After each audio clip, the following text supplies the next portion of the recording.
How's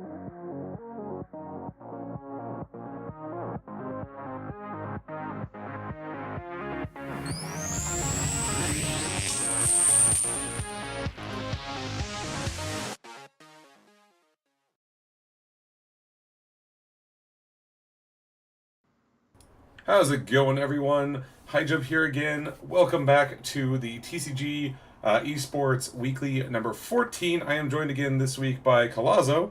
How's it going, man? Hey guys, what's up? So, we got our last tournament before Worlds actually starts. We got group stages starting this week, right? Yeah, they start this weekend. Very excited. Very excited. It's gonna be good. We actually have a few people who are participating this week. We got Humans, and we got Bry Guy. Bry Guy's actually, I don't know if you knew, but he has the most points. Right. Oh, we also have Alpha Century, right? He's in there as well. Yeah, I'm trying to find the list now of the groups, because the groups are actually really interesting. Yeah, but we do have bracket coming up here. We have Min-Maxer Alpha Century round 1, which I feel like is going to be... And then there's also Humans Lilz 7. So here, Seth Zar got a bye. Pierce TM25 with TM87 as a bye. First off, we have 3 TMs. I'm so glad that after round 2 there will only be at least 2. Oh my god. Like I said, right? Like I said, Humans and Lil 7, Punished Calm and Lark, 444 rounding out our brackets with Bry Guy having a bye as well. Haha, Bye Guy. Nice, easy. The puns write themselves. Pretty funny. All right, so let's go ahead and see if we can take a look here. I muted the wrong one or the wrong client here. Got that going. So while we wait for everyone to figure out their pairings and whatnot, we're gonna jump in with Min-Maxer and Alpha Century first, just because I think it should be a good match right at the start. Oh, definitely. Min-Maxer, Min-Maxer, he didn't reach a Grandmaster, but Min-Maxer is still an amazing player. He is, he's been on a top of a lot of tournaments. I feel like he always makes it so close in DWC, but just doesn't make it there. Exactly. I think he's won a few of the tournaments here on TCG. Pretty sure he has. He's one of those top players that I actually was surprised to find out that he wasn't a grandmaster, and so it's definitely. That's gotta be really that's gotta kind of be a real sad moment there. But it's there's always next year, which is as the scene continues to grow, prize pool is probably gonna be larger this time, right? The next year, but if he keeps at it, he's going to definitely be able to stay at that top tier, because he's definitely one of those names that you see it in your bracket and you're just fuck. Yeah, he's probably one of the better Songhai players I've ever played against. He's up there. He's up there with probably Demi Remy, a few other guys who play Songhai a lot. Not saying Min-Maxer can't play anyone else, but Songhai is definitely his strongest. Oh, for sure. And so let's see here. So we do see Min-Maxer this week. He's bringing Cara and Riva. And Alpha Century is bringing Lilith and Faye. Got to do a little bit of legwork this week. I don't have all the generals right in front of me. But no, it should make for quite a interesting series. You think we're going to see a lot of Arcanists tonight? I saw something about, I forgot where I saw it at, where a lot of teams were, or I guess in Team Wars, a lot of teams were agreeing not to play with Arcanist. Maybe we might have a common thing here as well. Honestly, how'd that go? I was in Austin, so I completely was unattached, just not here for any of it. This week we got paired up against Meltdown Town. Wasn't expecting to play them, so we all brought meme decks and lost horribly. I mean, I thought that was our understanding, that we were just gonna try to meme them out, and it was not gonna end well. Everyone laughed at your singleton linear list. I believe that was yours. Oh yeah, no, that was actually the first version. I didn't upload the second. I actually switched to Zirin and actually was able to win a game with it. Did you? Yes, I actually won a game against a friend of mine. He was rank 5 with a Vath deck, and after I think I was 1-7 with it, but it won a game. Oh my! Given a proper hand, it works.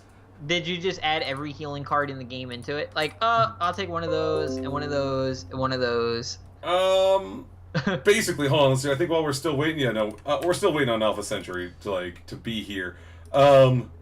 See here, collection. Oh my God, let's just the EDH list. EDH. Yes, dude, that was the inspiration. Like, you guys wanted to bring memes. I'm like, you know what? I'm just gonna make a commander list where you have your general, and then you only are allowed one card of each. So it's oh man, just starting at the top. It's like Draining Wave, Sundrop Elixir, like all the healing cards basically have like Azure Herald, Azurite Lion, Ephemeral Shroud, Gold Vital. That's gonna be Vitriol. Because I figured, I got enough healing things. Healing Mystic, Lasting Judgment, Light Chaser, Primus Fist, Sunbloom. That deck is so funny looking. Dude, like, I have to scroll. Like, hold on. 1, 2, 3, like 3.5, like, scrolls to get to the bottom. That end game, though. I saw that Astral Crusader in there. I thought that was part of the thing, is that each deck had to bring at least one Astral Crusader.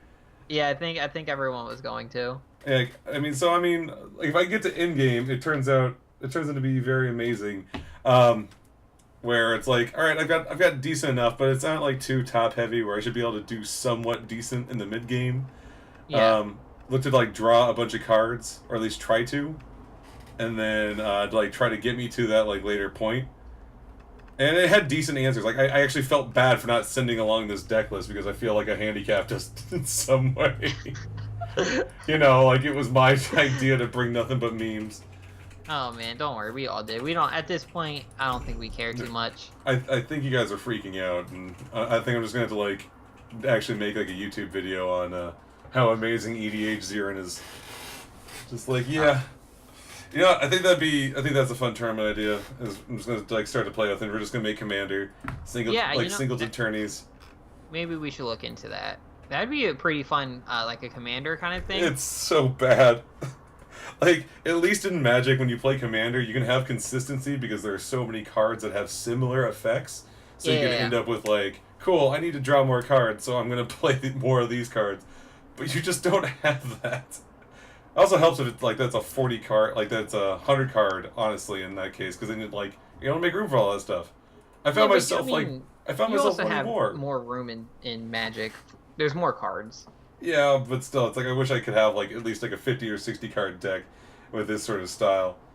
But no, it's all in all. I'll have to show it off. I might not be able to do it tonight, but let's see. So we do have some other games in the meantime. Is Humans in LoL in a game yet? Because that's also another really interesting looking match. No, all the top people that like all these like top, I guess what I would say, like, if you ask the community, would be like top seed. Like, nothing against like anyone else playing, but like, I mean, comparing like Min-Maxer to like other people, it's hard. But like, no, Humans was away, or he's online, but like he's not in the game. So let's check in with. Do I have Pierced? How do I not have Pierced? God, like. I think he's played in a ton of tournaments. But too. I think we've just missed him every time. Wow. Okay. Let's see. I guess we're just gonna chill until one of these games starts here. I mean, yeah. Humans is online. Humans is online, but the games haven't started yet. So I mean, let's just check in. Let's see what people are bringing. We have, like I said, Alpha Century is bringing Faye and Lilith. So I feel like it's gonna be either one of those. How do I put this? One of those just looking to clone and sacrifice everything, similar to like what you see Suku bring to like every tournament, like. Like nowadays, that's what I think of when I see him on ladder or in tournaments. Like, all right, where's that Lilith deck at? Where's that Sarlacc deck? Oh, how many God. Sarlaccs is you gonna spam out this game? Too many. That's how many. It's such a funny deck, though. Like, in all honesty, that deck is beautiful. Oh, it's beautiful. Don't get me wrong, but it's just like, damn, I hate playing against it because my RNG against Sarlacc is just horrendous. Like, oh hey, how about just like it's gonna attack. Like, it's going to be right below you, it's going to attack you, and then respawn right in front of you. Like, thanks. It spawns on the same spot, too. Oh, God, I've seen that happen. Like, I have legitimately seen that, like, amazing bit of RNG where it's just like, it's not going anywhere. Let's see here. Now Humans is what, God. You know what I'm actually kind of surprised about this week is I feel like our bracket seemed just a tad bit smaller than normal. Is it just me? Oh, yeah, I think it is. I think we have what, 10 people for tonight. 12? 12. Yeah, I mean, so it is a little bit smaller. I wasn't expecting too many of the top people to be playing because they don't want to be giving away any of their like deck strats. Like, yes, definitely. Like it is the last chance to be able to kind of like get some of the kinks out, but that's the type of thing you normally do against like a training partner, someone like, all right, cool. Like people you see in like Group 1, I wouldn't expect to be like boot camping with people from Group 1. No, yeah, definitely. In today's tournament, we might not see a lot of their decks that we're going to see in the DWC, but we still might see some really good innovative decks. Oh, for sure. All right, looks like we're doing humans in Lilz 7 instead. Yeah, man, this will be able to at least give what? Don't worry about it. Did you see that starting hand? His starting hand? I just realized he's playing Starhorn. What the? Wait. The Lava Lance. He had double Lava Lance in hand. What? In his starting hand. Yeah. So he's running eggs. Oh my gosh. Like, is he looking just like trying to like swarm with this?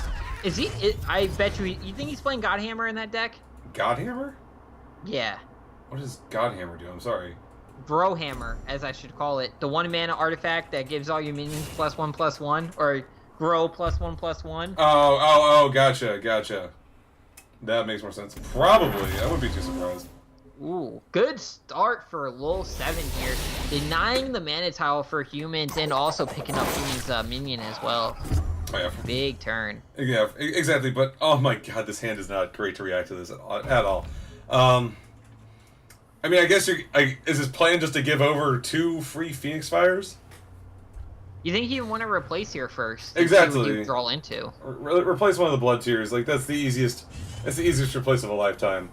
I still think you do end up giving away a couple Phoenix Fires, because even if your Grow eats a Phoenix Fire, it's not the end of the world. It's like, it's a non-priority target. Even like... Yeah. It's one less Phoenix Fire to face.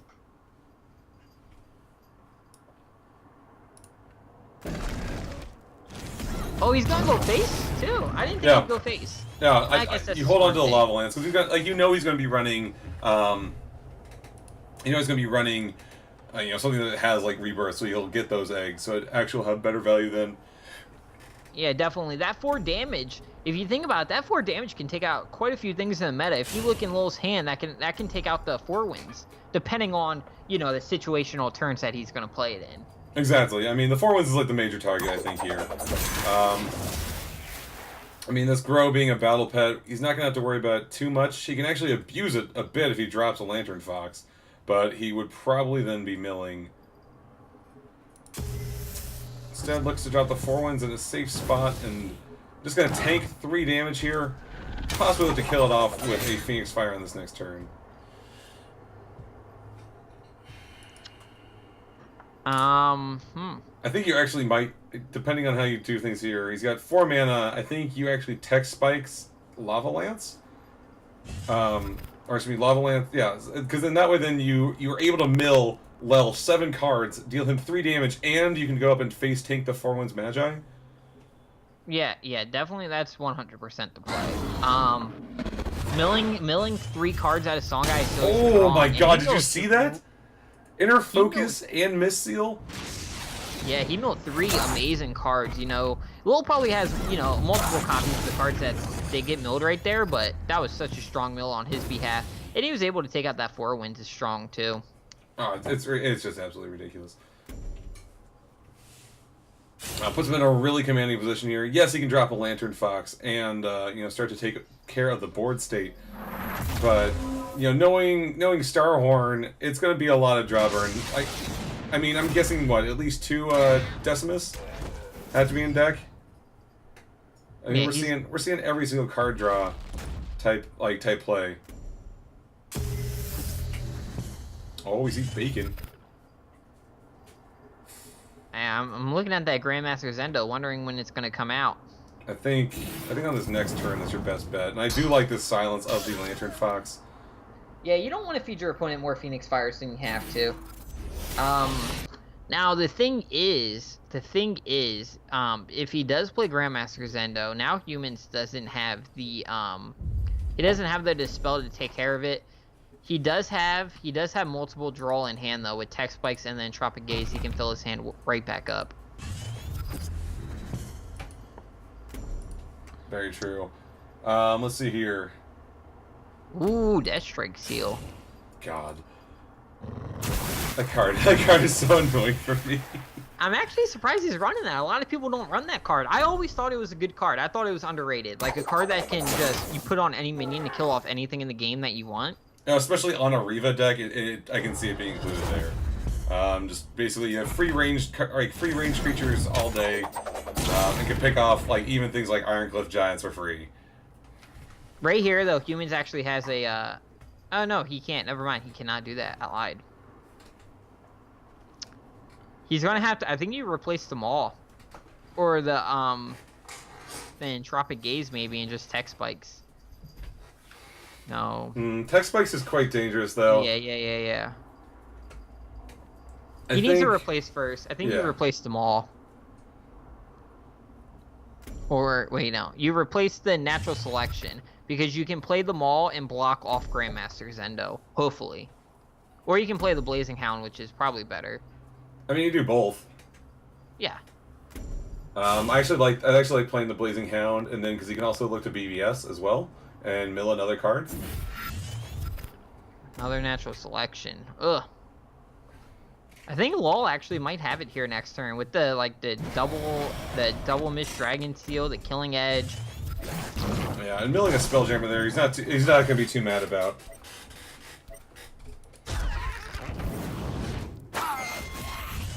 Yeah, no, with the Mist Dragon Seals and the Killing Edge, you're right. That's definitely gonna be it.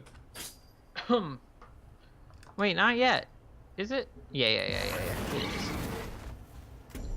Killing Edge, he has Phoenix Fire in hand. Yeah, he has multiple ways to end. Yeah, I mean, and plus he's just going to, like, if he moves away, he can in-turn and it will... Instantly hit him? Yeah. Rip. Yeah, just instant quits out. Totally understandable. So unlucky for Humans, he didn't draw a Decimus until the very end. Yeah. So while the players' names might be wrong, we have Faye and Starhorn from Humans and Riva and Faye for level 7. So let's, even though I think actually no, it looks like Min-Maxer and Alpha are still AFK, so I think they've got like a little bit of a break going before they start their game. Let's go ahead. We're just gonna stick with Humans, right? Exactly. Yeah. Okay. Cool. Figure that'd be the best thing. Yeah. So they're queuing back up. Honestly, I think against Faye, I still like the idea of running the Starhorn deck. You're gonna have to win with it anyways, so it doesn't. It's even if he sticks with it, it's not really going to change much. It depends on what type of Faye he brought as well. I mean, have you seen much of that late game Faye anymore? No, man. Right now, Arcanist is running at everything. Everything. I feel like I run an Arcanist every 2 games on ladder. I mean, that's what happens when it's the top deck. Like there's going to be at least one form of it brought in every single lineup, I think, this weekend. Yeah, probably. Unless the pros have a mutual agreement not to bring Arcanist, because no one likes playing them. So we'll see. I think it's. But honestly, I think that sort of thing is kind of like, I don't know. I think it's like having that agreement. It's kind of dumb, in my opinion. Like, yes, it's a. Oh my gosh! You see this? We have a Mechzor. Mech Faye? I haven't seen that in a while. You know what? I'm actually surprised he replaced the Mana Death Grip. No, he's looking to just ramp it out right now. And think about this: if he's able to get this done here on, like, or be able to ramp properly into, looking at like multiple 3-drops. Oh my god! No, he'll get 1 3-drop and then can look to definitely replace one of these birds. Oh my gosh, though. I'm very surprised he's bringing Mech, dude. I haven't seen Mech played competitively in a minute. A minute, god. Unlucky for him, he did draw a second Spirit of the Wild, or Wind, I forget what it's called. But that sucks. He doesn't need two of those. He's clearly probably going to replace one of them. Mm-hmm. Oh, for sure. I Hopefully... Oh my god, it's a Frigid Corona. So you can ramp out. You can take both these mana tiles, drop the range, and Frigid Corona. I think you do that to the. Really?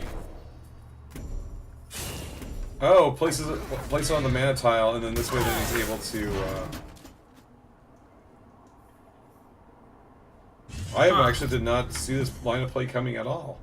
I guess that's what he was hoping for, was to be able to ramp into potentially a second mech on this next turn. You do know, I mean, Lil knows that Humans has the eggs I forget what it's called. I don't even know what that card's called. It never gets played. Lava Lance? Lava Lance. He knows he has that in the deck though, so he's able to, Humans has to pick up for the cannon. Exactly. I do like playing the Tech Spice here. It's gonna mill one card from Lilz deck, but puts himself at much lower health. Humans knows he has to end this before he knows he has to end this before Mech comes out in the field. Yeah. I like how he ramped this too. Actually, Humans is running Shrouds in that deck. I'm pretty sure we saw that before. I'm pretty sure we saw Shrouds, and if he has Shrouds in his deck and he draws into one, he's going to be able to dispel Mechazor. But Lol might even just play Mechazor right in front of him, which I've been seeing a lot of people do. I mean, it's one thing. I mean, well, Ephemeral Shroud, he's got to be able to actually silence it, or get there to be able to silence it. You can still put him in a really awkward spot. The fact that he has, the fact that he has one of these helms, just off in somewhat of a corner, he's still able to get a lot of damage in if he wants to. But sitting on 5 mana, that's that's and perfect. With great BBS. Yeah, gets the BBS, is going to be able to drop the chassis and kill off the egg. He only needs one more mech piece. Oh my gosh. And he has it in hand. Yep. So we're going to be seeing Mechazor this next turn. I think you move back and drop the cannon. He draws into the Shroud. Yeah. He has mech. But he has to be able to get to it. But you think, is he going to want to drop mech on as soon as possible, or is he going to drop mech on a turn where he can Spirit of the Wind or Spirit of the Wild? Wow, he's playing he's playing that Decimus really aggressive. Yeah, because I think he's looking to potentially save himself some face damage, trying to make this Decimus look like a bigger threat than what it really is. Yeah, definitely. He's just trying to burn Lol out before Lol gets the Mechazor. That's it. Yeah. And he has it. I mean, I'm trying to think here. It's the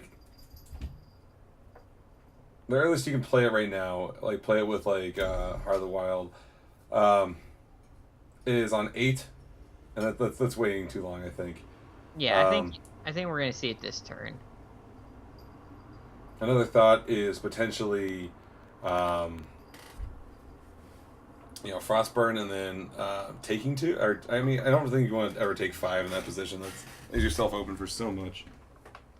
I think we're gonna see. I mean, another play we can see the Chrome Cold on the Decimus, and then he could Mechazor. Okay, here it comes. Yeah, he's gonna play that Mechazor super aggressive too. I told you he would. He's gonna play right in his face. Right in case he does have the Dispel. Right in case he has that Dispel, it doesn't matter. That still leaves an 8/8 in his face. Yeah, I like this though. Oh man. Yeah, training the chassis into the Decimus, that it does save him that 5 damage, but it's not gonna do him much. You never know. Humans could have some kind of burst out of his deck. I mean, if only we had the old Thumping Wave. I mean, no, it's still 3, so he's still one off. He could get a Thumping Wave, and then he could Shroud Thumping. Nope. Well, I mean, not necessarily nope. You can flash. War Beast, Greater Fortitude. Yeah. Yeah. I mean, that's his only play, really. Only good play. Leaves the War Beast up. Possibly forces Mechas. I mean, he could actually take 8 if he wants. If he wants, he could take 8. Well, but this takes 8, then he's down to 6. I mean, with BBS up, he's basically just asking to not be crumb colded. Yeah, he is. I mean, it actually works out because now he's. Can Lil win? Yeah, he needs 2 more damage. He needs to replace it to a second Chrome Cold. Actually, Heart Sister actually is very helpful here. Yeah, Heart Sister is gonna do it. He's gonna be able to Heart Sister, Chrome Cold, BBS. Yep. And face damage. Wow. Yep. Wow, Lol with the win over humans. Very nicely played, though. This mech deck is completely, like, right field. It's an old archetype that we used to see all the time, but showing that it still has... actually, wait. Okay, you did... I think he did do that right. I was gonna say, it's like, wait, was he at 2 health? Did he just tie? No, he was definitely at 4. Yeah. But, you know, showing that mech still has, you know, a lot of power in this current meta. Yeah, definitely. That mech's just something we don't ever see, so it was kind of nice seeing something a little different every once in a while. Yeah, for sure. And let's see, so we have... What? We're jumping right in with Min-Maxer, and... Wait, says it. They already reported. Okay, I guess Alpha Century, Got 2-0'd. Both 2 Grandmasters out. No, it was one of those things I don't think he showed up in time. Who, Alpha Century? Yeah. I have not checked Discord, so... It's one of those things of, if you don't check in time, then it's, Automatic L. Yep. Yep. That's pretty upsetting. Yeah, so unfortunately it's the case. The tournament must go on, but we do have these corrected hands. Seeing the super fun Arcanists coming out for Min-Maxer. Super strong deck. I mean, what more can be said about, like, the dominance that they're having on ladder and in tournament, honestly? Oh, definitely. Arcanist is so good. I mean, I understand people, like, you know, not wanting to play against it or play it even, but the fact that it does take, you know, as much as you can say, it does take skill to play, and I think you're able to see that come out even in the mirror matches. It's in this case, as Min-Maxer, do you go and dispel the obelisk and then punch the packs and just finish off both of the 2/2s with the rest of your minions? No, he's playing Blue Conjurer. Because if you played, you could play Trinity Wing into Chrome Cold, and you would be fine and refill your hand at the same time. Looks like he's decided on that same play himself. Yeah, I mean, he's going to dispel packs. Yeah, I like that a lot, though. Yeah, that's not bad. Because he's able to get more damage in right now. Can completely block off Zephyr by doing so. He's going base too with everything, even his general. I like it. He's only. I mean, they're currently tied. They were tied at 18 health, but you know, dropping him down to what 5 now, with a Trinity Wing up, it's demanding to be dealt with. He's got him pretty much. Oh, actually, that was a smart play because I didn't even think that the obelisk is trapped, so can it spawn nothing? Exactly. You know, unfortunately, there's nowhere for him to go. He can trade the 4/3 into like the 4/2 or the 2/2, but then what deals with Trinity Wing? So no. He has to cycle with his first wish.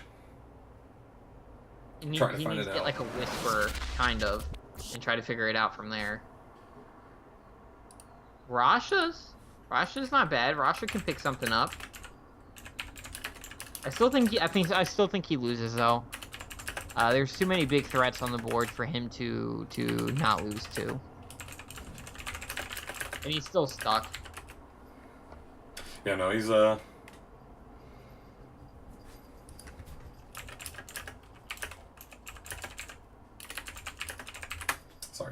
But yeah, no, it kind of feels bad, man. Getting Rashes is good though. He's able to at least get himself a way out. He's still able to trade the 5/4 into Training Wing. I think he's still pretty much dead here though.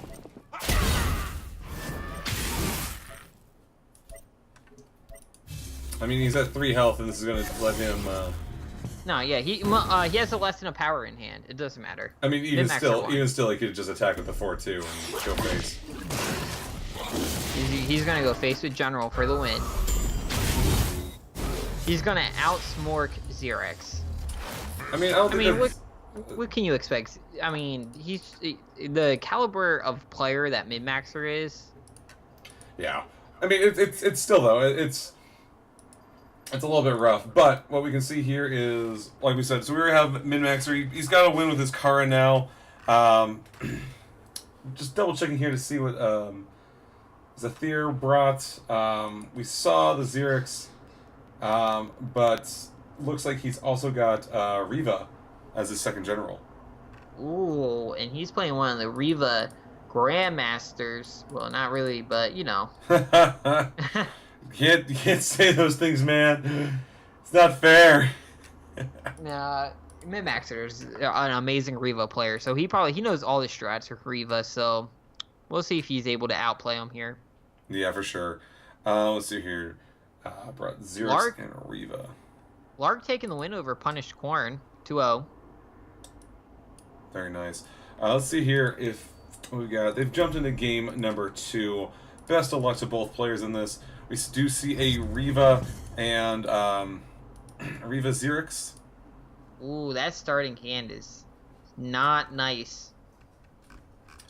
Yeah, that's a really high cost. I mean, at least he's got packs so he can try to try to deal with everything. But Cara with Juxtapose is just an amazing combination. Is Xerx going to be able to burst down Min-Maxer enough to get board control? Is he going to establish, like, if he's going to play aggro enough? That's what he needs. He needs to take out Min-Maxer's minions consistently before Min-Maxer gets board control and like just control over everything. He doesn't want to get pushed back into a corner again like last game. Oh, for sure. It's always rough like that. I mean, I'm not sure. I think part of the problem is that he actually has, like, him actually having, Juxtapose to start with is going to spell trouble. Yeah, Jux, oh man. That's a great Jux. It puts him right behind him, too. You can even Killing Edge on top of it. Yeah, definitely. You think he's running Inner Focus in his deck since it's got nerfed? I think at least 1 or 2. I don't think I think it's still a good card. Like post nerf, I think it's just a little bit more fair, or at least feels a bit more fair. So you might play 4 wins here instead and just go Jux, just 1 Jux, and just get backstab damage plus 4 wins damage. Yeah, I like that though.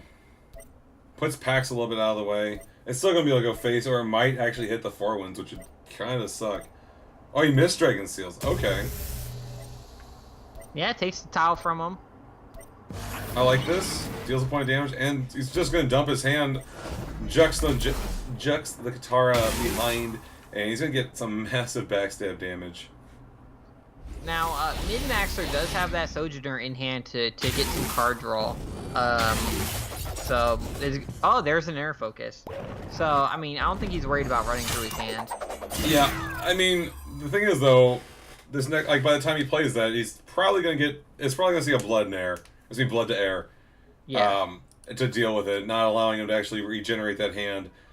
Yeah, I think you're definitely going to see one of these 2/2s quickly becoming a. Wow, really? I thought he was gonna trade. I thought he was gonna just trade a 4, turn one of the use a Doomcaster, turn one of the Iron Dervishes into a 4/4, and then just trade that. Well, he can't. It packs side at the beginning of this turn. Oh, that's right. Sorry. The fact that there's no animation with it is like, wait, why? But he did play smart and throw that Doomcaster behind him so he can't get backstabbed again. Mm-hmm. I mean, another Jux would do the same thing, but he might even Killing Edge onto the Katera just for a card draw. And it still establishes the Katera as a big threat. Ooh. Yeah, you move up, drop the Chakri, and then Killing Edge. I'm actually kind of surprised he replaces only card draw besides the Killing Edge. So he's going to Killing Edge the Katara. He has to. He needs a little bit of card draw. No, actually, I think he's going to. Oh yeah, no, because that's why you can ping off the Doomcaster, move the Katara down, and just collect on so much damage. Oh my gosh. Oh yeah, big damage. Big damage. He's getting so much pings off of that 4 wins as well. Exactly. Wow, gets another 8 damage going. Another 4 wins and another Katera. Whew, that hand's stacked. Yeah. See here I think he's gonna easily trade one of those 4/4s into the Katera and then Blood of Air the 4 wins. Yeah. It's really like one of your only long range removals, but it's... No! Why? Do we see a misplay? No, he didn't think about it. He rushed into it. When he had the answer. Yeah. I think what he's looking to do is potentially next turn, third wish one of the dervishes. Yeah, I guess he wants to play more aggressively, but no, I still think that other play was probably better. Yeah, you would have had one less dervish on board, but the 4 wins would have been taken care of. Like, he's potentially going to still be facing down damage, every other turn from the Arcane Heart, and just taking excessive ping damage when he doesn't need to be. Bless you. Thank you. Yeah. Here though, mid-maxer, you think we might see he's gonna play that second 4 wins, I think, and he could like inner focus, like he could inner focus on the Heartseeker and just ping him twice, and that would drop him down real low if he decides to do that. Yeah. What he is though playing into right now is like right into the grasp of an IMR healer. Yeah, he is. I mean, the 4 wins is pretty devastating. Don't get me wrong. Do you? Yeah, you definitely inner focus here just to ping it off. Yeah, definitely. And it's getting look at the ping here. I don't blame him for that emote at all. Oh man. You had to drop Imara here. You have to. Only play. You know, Imara hasn't been seeing a lot of play lately either. To be honest, I haven't ran into it too much on ladder, and that card saves you games sometimes. Oh, but Rip all the same. Draws the Killing Edge, and it's going to be able to seal up game number 2, taking it 2-0 over Zephyr. Honestly, I mean, it's a tough matchup, but still well played to both players. So Min-Maxer is a great player, like we said. You know, it's someone who we've seen win this tournament before, so we know that he's bringing really good decks. So he plays very well. Right. So let's see here. Let me just quickly let's update this and let's take a look and see if we can jump into some other games here. That misplay cost him the game, though. I think. I mean, he would have still been in a bad position, but a better or worse position. Yeah, exactly. So let's see here. We have Min-Maxer waiting for the winner of a couple series. So let's try getting to see our TM21 and actually I have Bryguy and Lark. We should. Yeah. I was gonna say, why don't you do Bryguy and Lark? Bryguy is someone who we do Team Wars with, so it's someone who we actually don't spectate very much. Oh, he's currently online. I think they just jumped out of the game. Did they? Let's see here. Match history. Well, we got Lark is 1-0 over Bryguy currently. Oh, here we go. This is interesting. Bryguy someone with the most DWC points as well, so nice. I wonder what he's bringing. In the meantime, I'm also going to go ahead and try to get us our first, if I can type, I'm going to try to get us our first Classic Orb winner. As they queue up for game number 2, we'll be jumping in just a quick moment. I am very excited for game number 2 here. I want to see what Lark's bringing. I know he likes to bring Vitruvian, so I'm wondering what kind of Vitruvian he's going to bring. You know, there's the Obelisk version of it, and then there's this version that's been going around. It's a version I've been running, which is more of an aggro version of it, and it's no Obelisk, and it's just extreme aggro. It's nuts. How so? Like what do you what do you run that makes it aggro? The deck list. Hold on, let me find it, and I will tell you. I posted it very recently. So the deck list runs 2 Celebrants, 3 Dream Shapers, 3 Shrouds, 3 Flameblood Warlocks, 3 Primus Fist, 3 Falcius, 2 Ghoulie, 3 Tigers, 3 Spelljammers, and 2 Wind Strikers. And then for your spells, you're running 3 Scion's First Wish, 3 Raush's Curse, 3 Second Wish, 3 Blood of Air. And basically, you go face all game. And then the Wind Strikers are really nice in the deck because you can put on the Second Wishes on them and the First Wishes and just make your opponent have this flying huge minion they have to deal with. Very nice. Very nice. And so we do have our first winner, Elamosin. Congratulations on winning the first set of Classic Orbs. If you guys are interested, just do the exclamation point giveaway. We have 2 more sets plus a common key to give away tonight. Hey, congrats. You just gotta be active in chat. Congrats, man. Alright, let's see here. So we do have game number 2 coming up from Bry Guy and, excuse me, I was gonna say level 7, and from Lark. As soon as I can get... I wonder what... I'm going to assume Lark already won with his... But what? Lark didn't even win with his Vitruvian deck. He won with Magmar. Oh, snap. Yep. And Vitruvian's the not Vitruvian. Lark's the Vitruvian main, so this is interesting. And he looks like he has a dominant opening hand here as well with an Obelisk into an Allomancer. Man, I like that a lot. Bry Guy is on this Arcanist train over here though, and if you let Arcanist get up there, it's basically game. Yeah, but like he's looking to ramp right now, but he doesn't have like really anything. I mean, you can drop the Circulus on and then Flash Freeze. I mean, what? Albeast. He's looking to mana Desperate. Yeah, but if like he managed, he doesn't want to deal with the Obelisk that the Allomancer is going to leave behind. Oh, there we go. That's a strong pickup. I think you Albeast here into an aspect of the Fox on the Allomancer. Yeah, I like that so much more. Move your Mana Forger back.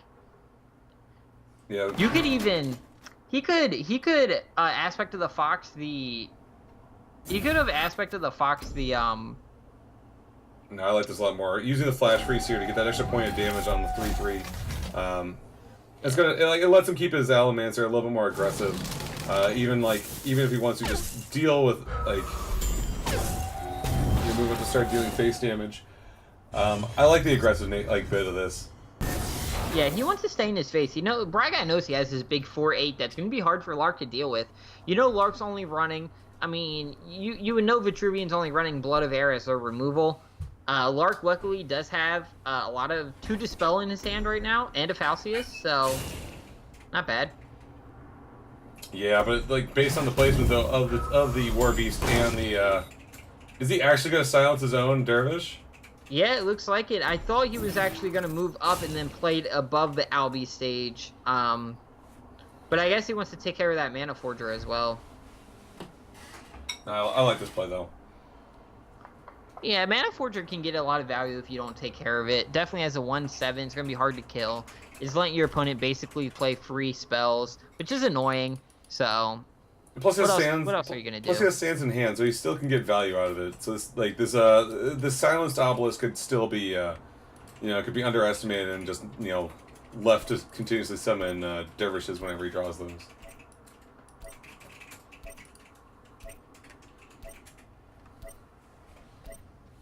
Is he gonna end his turn? I do this all the time. Confused. I do this all the time where I'm just like trying to think about like what they're playing and yeah, it's actually still my turn. Yeah, sometimes you just forget it happens. Yeah, Albi stage BBS. That was a quick turn for Bry Guy. I didn't even get to think about it. No. Which is actually really strong still, because that second LB stage that's now a 4-1 is right back up to a 4-3. Which is general can't take out in one hit. Right, but I think what we're gonna see is another wow, God, I am blanking on names. Lightbender, I need to brush up more. Can you tell I haven't played Duelyst in like a week? Yeah, you've been gone. How was your trip? Good? Very good. I'll have tons of news on that in a bit. I got some things I gotta follow up with. But I think, what do you think? Is that the play? Like you do just another Lightbender? Take care of another LB stage? Like it doesn't take care of it, but you know, it deals with this one.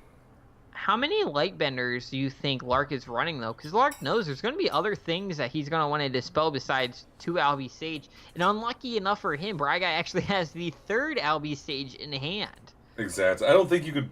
I don't think when you're in his... Like, when you're in Lark's position, I don't think you're expecting a 3rd, like, LB in hand. No, definitely not. And so I can understand, like, that mentality of just, like, wanting to, like, just drop the Lightbender here. Is he there? Did he DC? He might be AFK. Yeah. Let me check in on him. How do we? I was gonna say, like, how does that get handled? Because that's one way to just lose a game. To Discord. Yeah, that's where I'm at. That's where I'm at, trying to figure out what happened to Lark. Make sure he didn't get kidnapped or anything. Oh, he hella dead. Man, that's unfortunate for him. You know, Bry Guy had that really strong looking hand still, even though. Yeah, no, I think it's quality. I think something might come up because it just shows him as a way on Discord. So it's probably where something might have come up. We'll give him a bit of time and potentially come back to that. And the TM87 is against TM25. I have them both. Let's jump in with their game. Yeah, there's 3 TMs in this. If you guys haven't heard, there's TM87, TM25, and then TM21. Okay. These 2 TMs are playing currently, and then TM21 is playing Lilz 7. Goddamn, there's so many freaking TMs. I know. Oh, I wish I knew the nicknames for all of them, so I just call them like Swagger. But it changes based off of a Pokemon series I learned today. It's not the same move every time. I think that's actually pretty clever, like, names, to be honest with you. I like it. I'm not gonna lie, I like it. I honestly thought, like, looking at them on ladder, I thought it was like the same person. Like how do I know this isn't the same person playing himself in tournament? Like he's just entered 3 times over. Like he's just entered 3 times over and you know, manages to play all 3 at the same time. You know, Shadow Shadette actually plays in both the Shadowverse and the Duelyst tournaments at the same time. Does he? 3 Echo 6, thank you so much, man, for all the hostings and whatnot. Hey, thanks for the host, bro. Geomancer. TM20, what is it, 21, 25? TM25 here is bringing this artifact Riva list that we've been seeing going around, man. And he just threw out a really strong Geomancer. Geomancer early game is hard. Not because Geomancer itself, but the BBS, you know. Now you know as TM87 that you're going to get hit by Phoenix Fires for the rest of the game. But you can't complain because you're playing Warbird, so...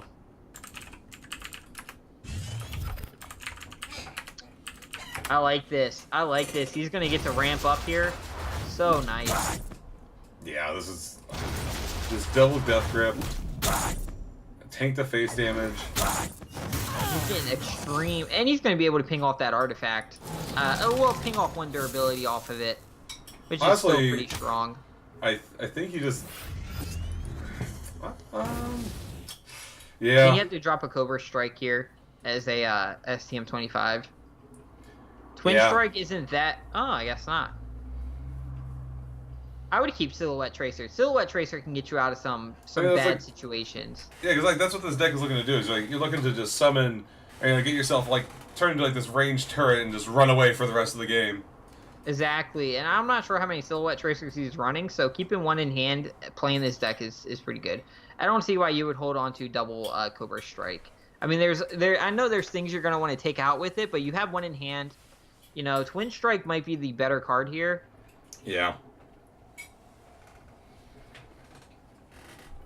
He might have to play Bangle, but he might have to play Bangle into like an aggressive face Bangle instead of ranged Bangle. Because if he plays Bangle, right, or if he plays Twin Strike, oh, he already replaced it, and it hit the Mana Forger and the Circulus, he'd be able to kill them both. Yeah. I think that was the better play. Replacing it seems a little weird to me, but he is able to, like, I mean, he could just look to move away and Phoenix Fire. Is he trying to Phoenix Fire this illusion? Please tell me he's going to Phoenix Fire that Circulus. Oh, why? What?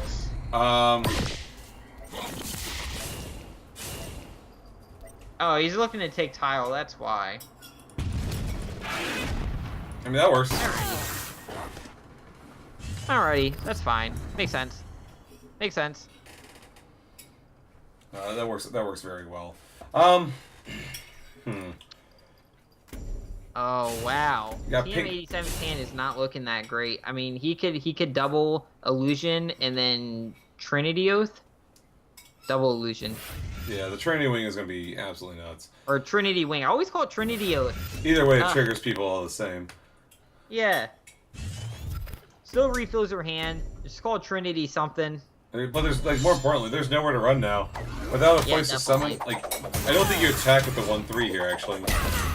I think that would have been the, I mean, now, I guess, like, you can look to kill it off and then Silhouette Tracer. You might have to Cobra Strike this, Cobra Strike does 4 damage, right? I think 3 damage. Cobra Strike deals 3 to it and the general. Oh, so he can't,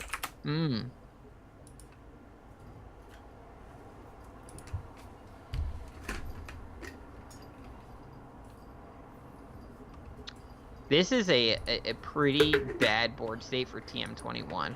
I mean, he could Phoenix Fire.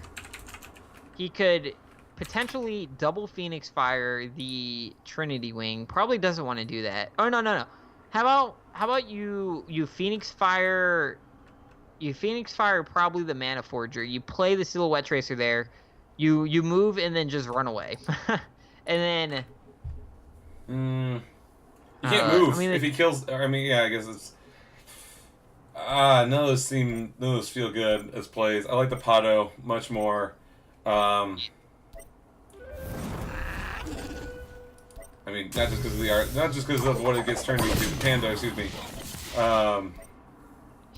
He's going face with those Phoenix Fires, which is fine. You want to drop your opponent down as much as possible. Who knows? TM25 could potentially be running a I forget what they're called.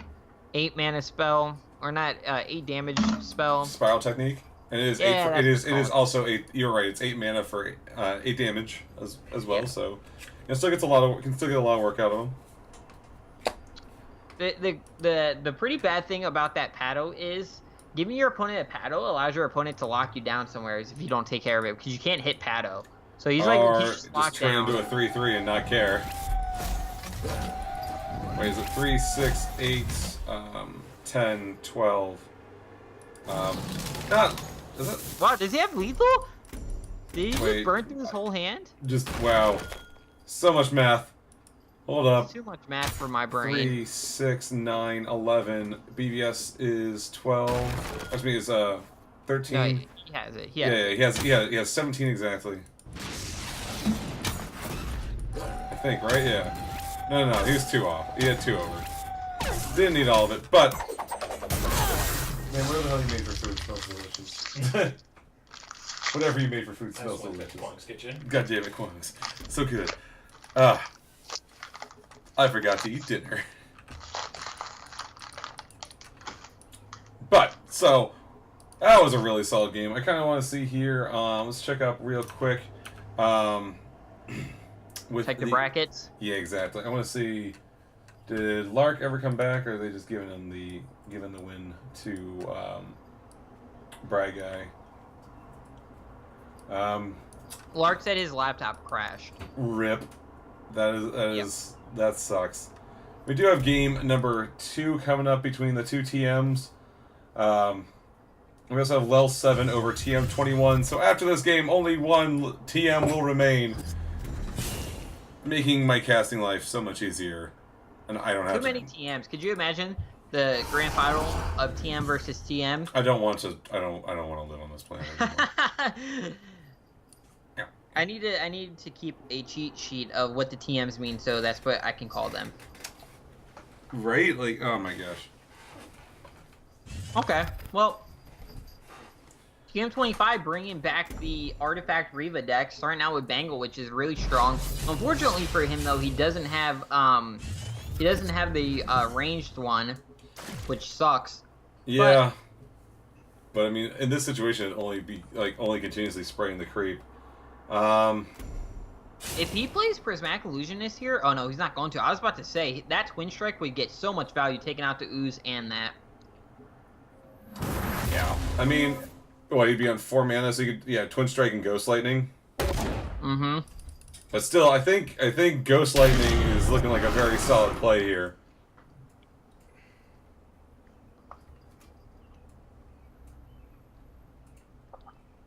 Need to see what he's going to replace.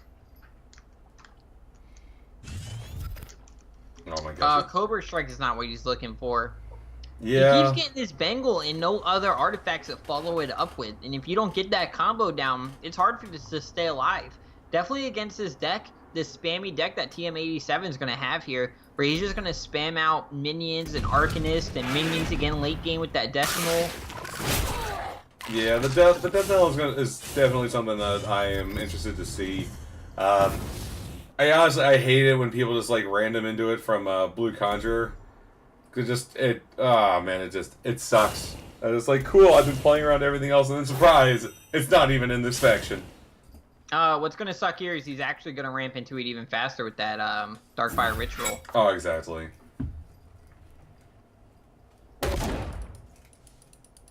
TM25 is not in this position.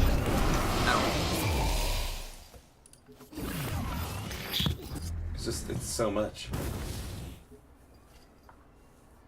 Geomancer, double Geomancer, yeah. Yeah. So Sendo doesn't help him either. Like I said, he's getting that first part of the combo, but he's not getting any other artifacts to help him out. Without that ranged artifact, I always forget what it's called. I mean, but he can clear the board though. Yeah. So I mean, but it helps him. Yeah. Like the Geomancer's, like there's some strong like desire to play that this turn, I think, but more realistically, the Ghost Lightning. Ghost Lightning Twin Strike clears board. I think that's what you have to do. And at least then you can also BBS. You can move down, drop it in a corner. Twin Strike also draws him a card, which is nice as well, because that's what he needs. He needs card draw right now to find his combo. It's deciding on like where exactly he wants to move. I think if you look to move like diagonally, like diagonal and down. Yeah, then you move down and just play the Heartseeker. Heartseeker, I think, like putting it in a bottom corner is gonna be much better. I mean, with this ramp that he now has, he's gonna be on what 5 mana this next turn. Not gonna be able to summon 2 of everything because the sacrifice only affects 1 creature. Oh man, but that Void Sphere, that's gonna be perfect. Against the Blue Conjurer, like Sphere of Darkness to draw him a card. Steel. Exactly. I cycle through so much of his deck. Because the 4/1's Magi from the frickin' Blue Conjurer. Are you kidding me? Wow. With double Albeast in hand? Oh my god, that's disgusting. Exactly. I think I want to say Geomancer here, because you're gonna say you want to say the Cryptographer for when you have the Geomancer's effect already triggered. If you play Geomancer though, he doesn't have anything to follow it up with. He might want to take care of that Blue Conjurer. I mean, it would suck if he has to waste 2 Phoenix Fires on it, but he could double Phoenix Fire and then play like Cryptographer. That's very true. Even though he wouldn't get any value with the Cryptographer, because he'll have his BBS up next turn anyway.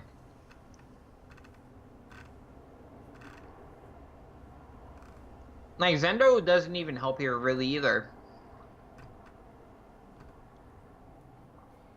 Like I said, you need to lock down the Arcanist before they swarm the board. He knows he's running Death Null. If you're playing against Arcanist that's Abyssian, there's at least 2 Death Nulls in it, right? Like there's no way you run that without them. Right. Like there's like I don't see why you'd run just one. Ooh, Grandmaster Zendo it is.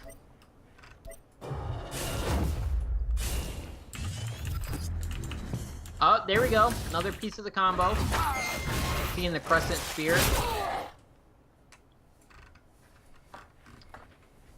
What can he do here? TM's gonna play that 4 wins. 4 wins BBS Void Falls. Yep.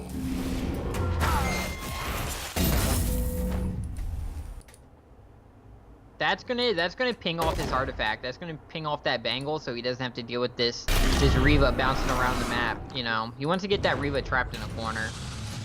I'm just trying to think here, like what do you do? Gotta get some like awkward Arcanists though. That's the worst one in the game. I swear. I don't think I've ever seen it played ever.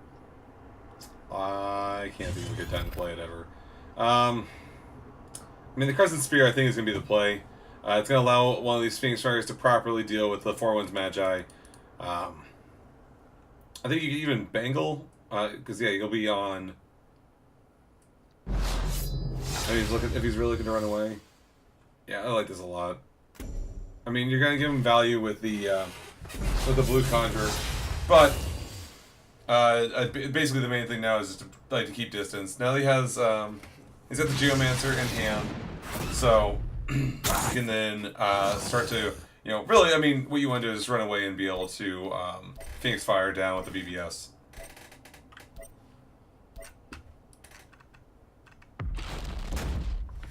He needs to get the Geomancer on board, but is TM25 going to establish too much of... not TM25, TM87, too many TMs. One of the TMs, he's going to be able to establish the board, though? I don't think he's looking to establish a board at all. I think it's just mainly like trying to like deal with like some threats. But the main thing of having this Death Knell to be able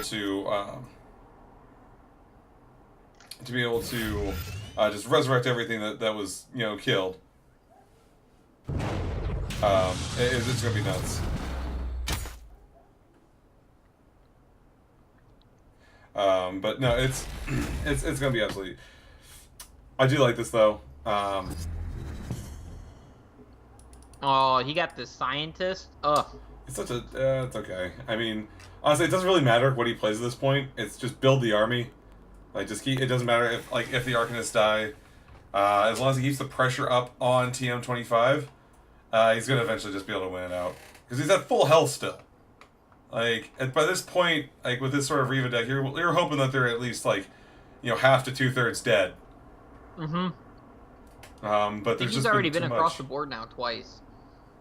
No, never mind. He's moved effectively, like maybe on like one side of the map. Yeah. Double Geomancer was not what he's looking for. Just confirms that this turn is definitely going to be that though. Man, I can't think of like a better play here.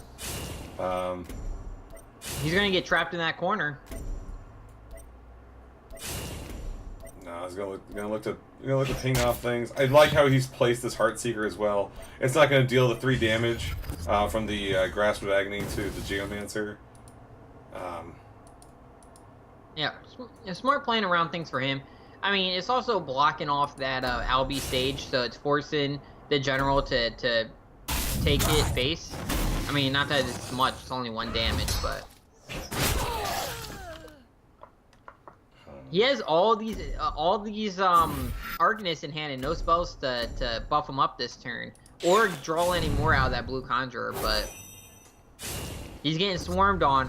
He's getting swarmed on real hard. Cobra Strike not bad here. Ugh, God, this board just like, it's so disheartening. I mean, like you need like you need a Tracer, try to get you out of this, but it's just like, already having the replace gone too. Just it feels bad. Yeah, he needs a miracle here. Like I said multiple times in the past, if you let Arcanist get out of control, they're just gonna swarm you. He's gonna have to, yeah, he's gonna have to lose these artifacts here. No. That, so he doesn't have to. Yeah, no, he's gonna go face. Yeah. I kind of like this. He's gonna go face. Deal 12.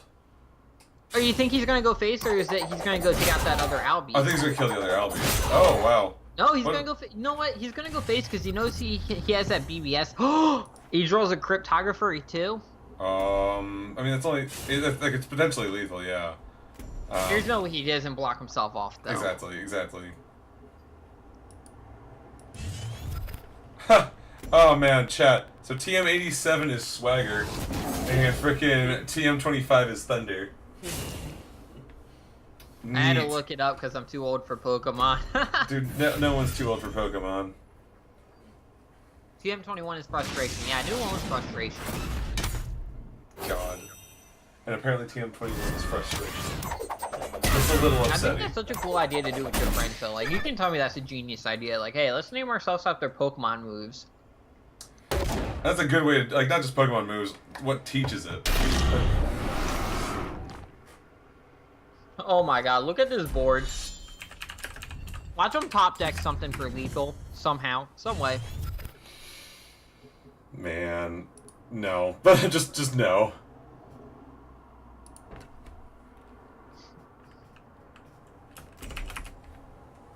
Did he Phoenix Fire himself? Yep, he's done. He's so done. Man, that was well played though. Alright, does that mean TM87 takes it home? Oh yeah, no, there's no way. Like he's at one. Death knell. Just because. Oh my god, that board is disgusting. Yeah, there's nothing you could have done there. But in the meantime, I'm gonna go ahead and draw for another one of our winners here. Yeah, it's been a minute. It's been a little bit. Let's see here. Wow, we continuously having from Jana every week winning something. One person every week? I'm pretty sure she has one. You guys didn't know we picked the winner every week? Yeah, right. Cumulative entries. Every week. Oh god, that'd be disgusting. But no, let's take a look at the bracket. Well, Lark came back and he won it 2-1 over Bry Guy. What? Good for you, Lark. Amazing what a working laptop will do. May I add that we had 3 Grandmasters in here. One, I can say, didn't make it on time. 3 Grandmasters, 2 of them played and got knocked out early. Yeah, that is nuts. Let's see, we do have MinMaxer and TM87 currently in the game, so we're gonna go ahead and jump in with them. One of the TMs is a Grandmaster, isn't he? I don't know which one it is. 25?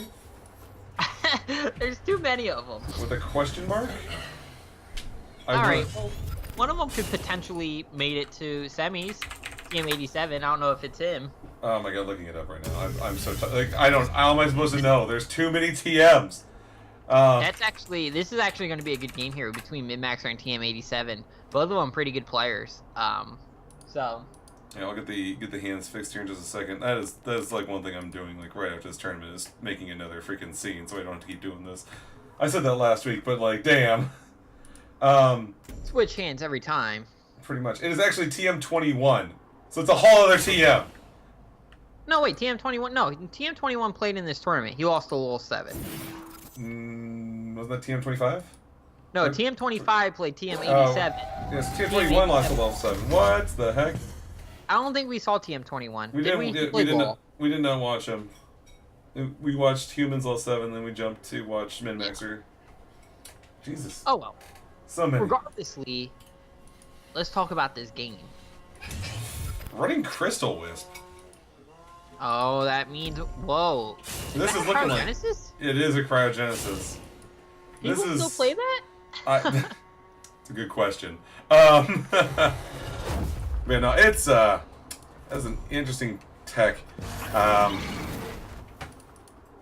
MinMax are getting early damage in here with this Fox Rival here. What was it before it got transformed? Because I was not watching.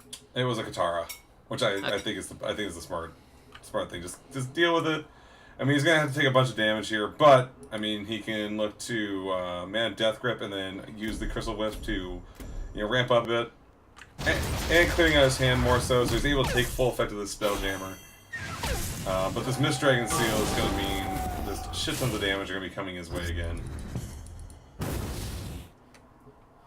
Oh man, Mana Death Grip in his hand too. He's looking to ramp out real quick with those Crystal Wisp and the Mana Death Grips. He must have a really good late game. TM87's running that ramp Fae that we've been seeing around. Yeah, he's brought with him Lilz and Fae. So honestly, I'm kind of interested to see what overall deck strategy brings. But oh my god, another 8 damage to the pack.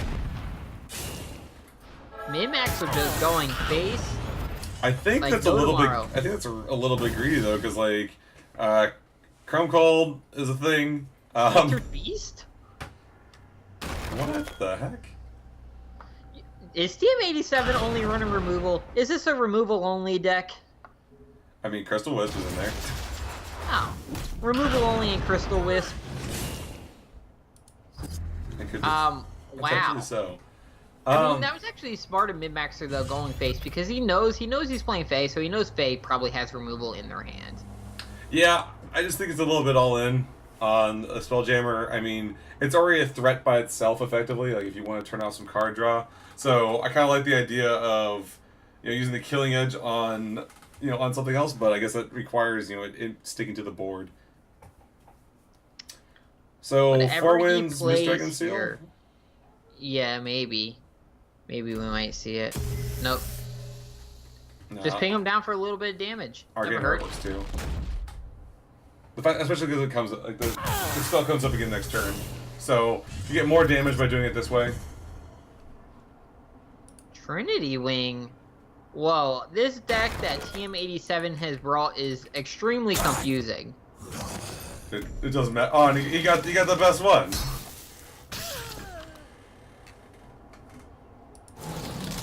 I don't know what this man's running. I got nothing. I legitimately have nothing here. I haven't seen any other Arcanist in his deck so far. Was a Heart Sister? Wait. What are... what is he, is he planning on, like, does he just run Circulus and just, like, hopes to get them that way? He's just going face. Yeah, he has to beat down TM87 before he ramps out to anything big, and that's what he's nervous about. Yeah, it's this is interesting. There's Altered Beast. Oh man. First time I've ever seen tournament play.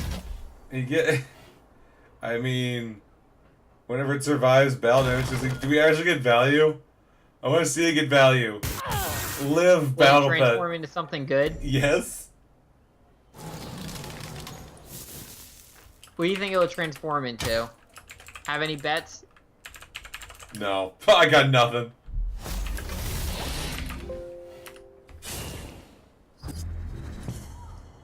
Alright, come on, Burr. Come on, Burr.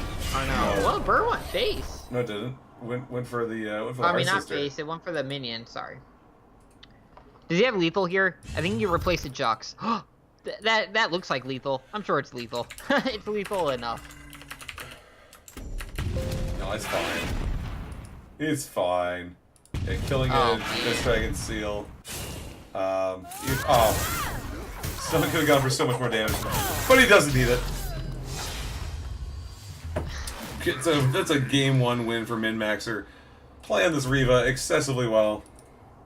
Oh, like I said, he is. I'm telling you, he's a Riva main. He plays it tremendously. You know, his Riva decks are normally, you know, you see them a lot. You see a lot of people use that deck and take his deck and run it a lot because he makes some of the best Riva decks. Yeah, it's honestly one of the things. I think that was the first time I ever played against him was when I was first starting out. I had a budget Lionar deck, and then I experienced what good Songhai is for the first time. quite confused. Yeah. But we do have game number 2 coming up right away. They're just jumping right back into it. We have Lilz versus Cara. This is gonna be an interesting one. He is bringing that Arcanist Cara, which is gonna be hard for him to deal with. But we got Arcanist versus Arcanist here, so it's basically who can spam the board the fastest. Team 87 already spamming the well played since he doesn't have a turn 1. Feels bad.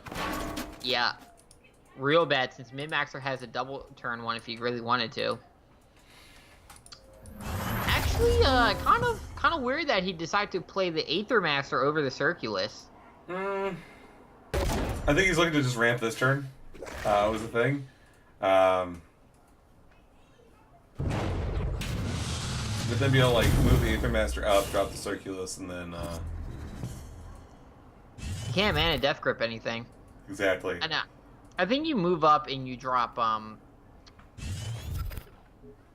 Is there an additional time? Yeah, so you can then like filter 3 times. I don't think he wants to play the Kindred Hunter because if he plays the Kindred Hunter, he get more value out of it next turn with the BBS. I mean, he could play it this turn. It would still be really strong since TM87 doesn't have anything on board. No, I kind of like this here. This is a strong play. Yeah, just take all the mana, like stop all the ramp. And yes, like, even though it's like, it isn't as strong as it could have been, but he's gonna have so much more for this next turn. I mean, it's not awful because next turn he could play Albeast and just buff everything besides his 3/3 Woof. That's a Vesper, I think. Yeah. It's like so. Yeah, it's only 3 of them right now. But do you play the Albeast and then flash freeze TM's Albeast, or do you just Chrome Cold their Albeast just to take care of it now?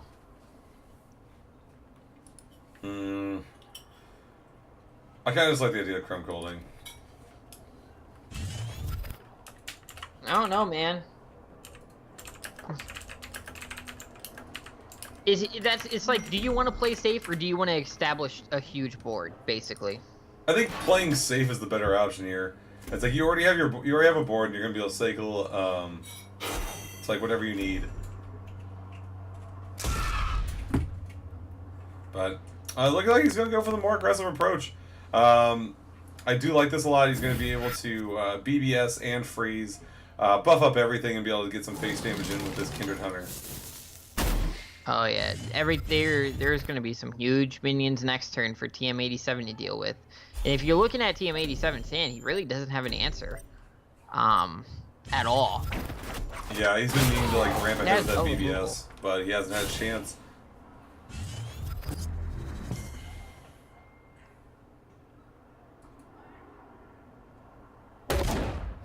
Let's see here. So he's just trying to create a board. Even if he plays that Death Knoll now, that Death Knoll's not getting any value. Like, none.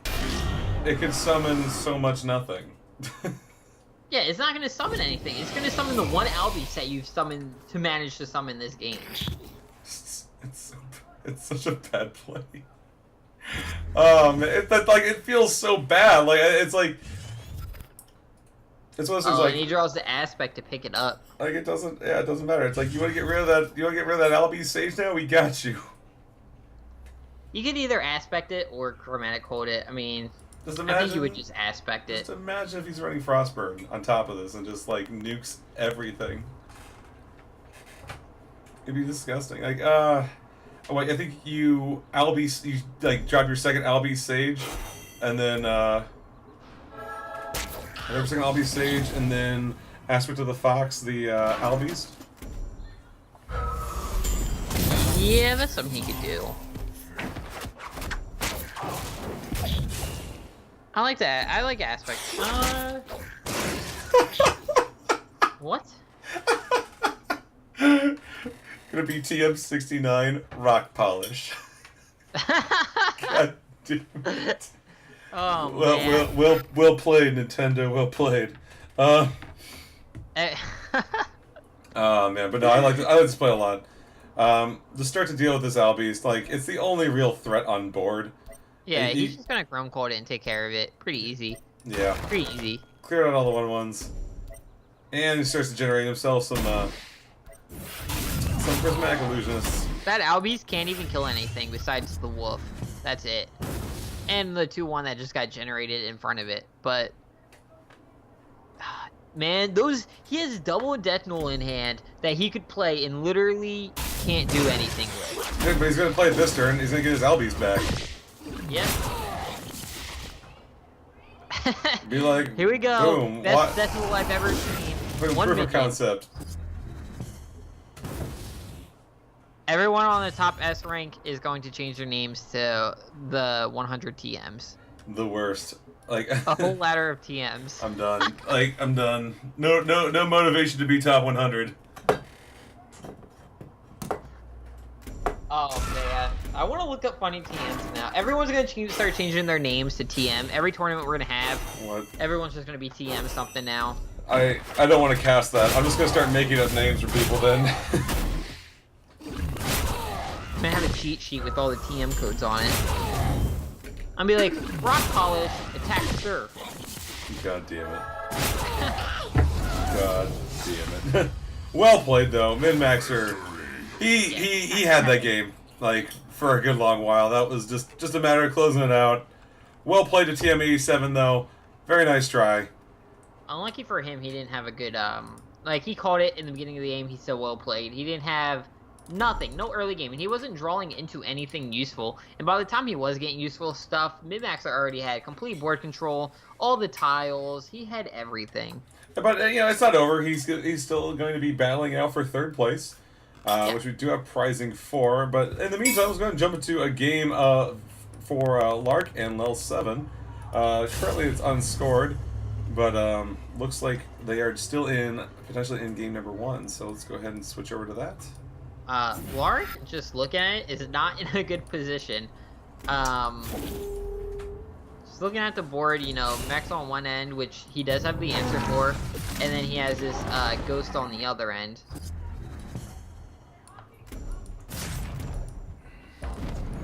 Is this game 1? I believe so.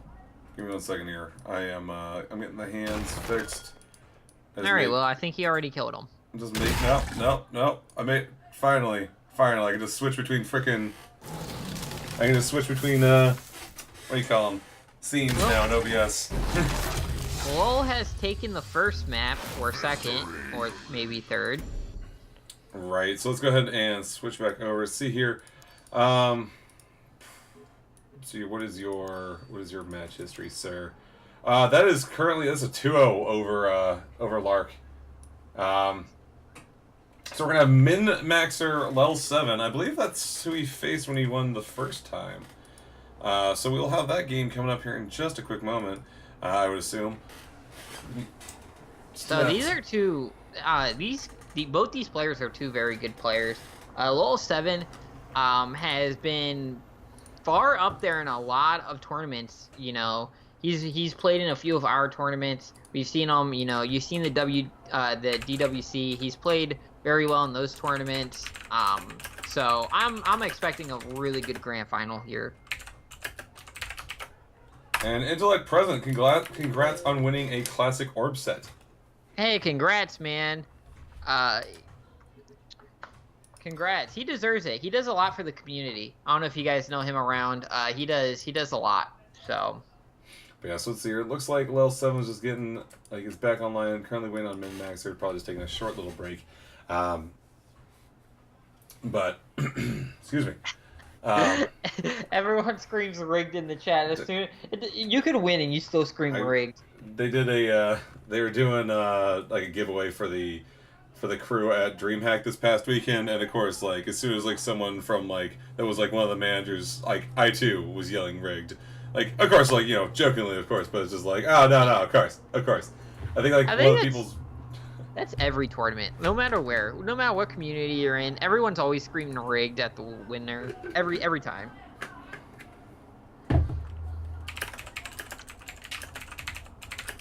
How many times have we only saw Lilz 7 in the beginning? I forgot what he brought, to be honest with you. Well, let's find out again here. I know what Min-Maxer has. We've seen both Lilz 7 has brought Riva and Faye. So close enough to a mirror match. So it's not it's. I think it's a more traditional Riva. I don't think it's the runaway forever style. But I think in terms of like I think they're both running that. Yeah, I mean, Faye and Cara are going to be as close to a mirror as we're going to get. You know, with a little bit more of a clock on the Faye, like with, you know, thanks to Faye's BBS. Is Faye bringing like a ramp kind of Faye, or are they bringing that Arcanist Faye? I think it's an Arcanist Faye, if memory recalls. Honestly, it's kind of hard to remember because, I mean... No, wait. Isn't it Mech? Oh, it is Mech! It's Mech. Like, we saw that one game and he just, like, surprise, Mech. Oh, man. You think the Mech could get a surprise win on that Arcanist deck? Like, placing that Mech in a corner and just... Doesn't even matter if he has the field. He just shoot him across the map. Boom. I just... Yeah, like, I know. Fuck, I mean, I've got a couple friends that, like, have, you know, just started to play, and they've slowly discovered how much they hate playing against Mech. And it's like, I don't really want to see a resurgence of it, but I think it'll be good for the meta all the same. Honestly, I think it's going to be one of those things of, like, come Worlds, I think you're going to be seeing a bunch of pocket Mech decks, just to be that, like, surprise factor. Like, everyone's going to be expecting one thing and just like, hey, guess what? Not even close. Mech can be ran pretty efficiently in a lot of decks, you know. Like Magmar, I think it runs pretty well in Magmar. That's why I've seen it in Starborn a lot, because Magmar has a lot of those buffs and stuff. And in Vaynar, now they have all the ramp. So you can ramp out Mechazor even earlier between the Mana Death Grips and stuff like that, so... Exactly. Well, we do have game number 1 coming up. They just jumped into it. I mean, bringing up Min-Maxer, and we have... Min-Maxer and Lilz 7. Let's see here. Min-Maxer bringing Cara first instead of his Riva. Interesting.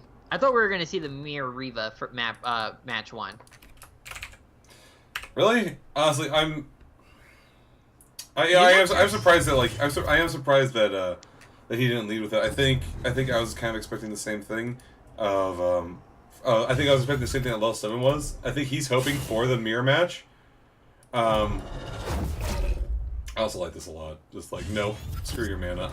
Bacon takes center square. That's so scary as a turn 1 play, though, because now Min-Max can just mana Death Grip and hit it. Yeah. And he could play an Aether or a Circulus as well. Yep. Yep. Min-Maxer does, like, he benefits so much more out of this. It's a cheeky play from Lel, but I'm not honestly sure if it actually would net him anything anyways. Like, the fear of, like, of one of those mana Death Grips, and you know they're replacing, like, aggressively looking for one early on. But, let's see here. So what, you do, first off, wait. He plays Battle Pando? Like, main deck? Battle Pando, Inner Focus takes out the Circulus. I'm honestly just more amazed to see it main decked. You don't think it deserves to be main decked? I mean, I guess if Lilith is making more of a resurgent, I can understand it, but I guess, like, if against Illusion Swarm, it's also good, but I don't know. It doesn't seem like a card I'd expect. But I mean, if you think about it, though, he is running that Death Strike Seal, which we don't see ever, which is an odd card. So that would that's true. Really good. Yeah, like, if you show me the Death Strike Seal, I can, like, you know, without showing me the Battle Pando, I can understand, like, that'd be part of it. Just, like, a way to just clear the board. You know, I think that's, like, the main thing, yeah. It's like, that combo is, I can see it, yeah. Because then you just clear off the entire board. But, rip in pieces. That combo means nothing now. And Max is starting to set up his board here with that Prismatic Illusionist. Also has the 2/1 illusion on the field now, too. Yeah, replace the Death Strike Seal unless you wanted to. He BBS could. Inner Focus. Yeah, he could have BBS Inner Focus with the seal. But I mean, the fear of it getting mana Death Grip, I think, is in the back of his head. Just like, I can invest effectively 2 cards to make this worthwhile, but it just fails. Like, in the end. But Lil 7's really confused here on him. Like, Lil 7 knows he has to take care of the board, right? He knows he can't let Arcanist get out of control. You have to deal with them when they pop up. Yeah. And he's trying to do the best he can by controlling the board. Being able to start like to refill his hand with with Phoenix Fires with this via this Lantern Fox is a great way to start. Well, he can't perfectly deal with the Prismatic Illusionist this turn. He could potentially get it for free this next turn with a if it attacks into the Lantern Fox, he can just be pinged out with the Heartseeker. Potential play he could do. He could move down the Prismatic Illusionist, play the Kindred Hunter in front of the Prismatic Illusionist, and hope that the Wolf lands on the other orb. That would just give him a little bit more mana to work with. Yeah, that being a 50-50, it could be a 50-50 of where it lands there. Like if he Kindred Hunters, Kindred Hunters here. I guess actually no, it's still 1-3. Either way, he can move down and drop it here, which we're gonna see. He's actually gonna play. Ooh, oh. See, right there was worse chances too, and he actually went for it. Because with this play, he can BBS. He could BBS and then also play. All three of them were 1 and 3, or both options were 1 and 3. So you move down, he can still proc any of those. Yeah. Such big plays, and he drew into the Flash Freeze. Oh my gosh! Suddenly just summons another illusion. 3-2. This is quickly looking like a game 1 for Min-Maxer. Min-Maxer establishing that Arcanist board early, man, making it so that Wolf can't do nothing. He replaced the Juxtapose? That was his only way to move. He could have juxed the Lantern Fox and the Mana Forger.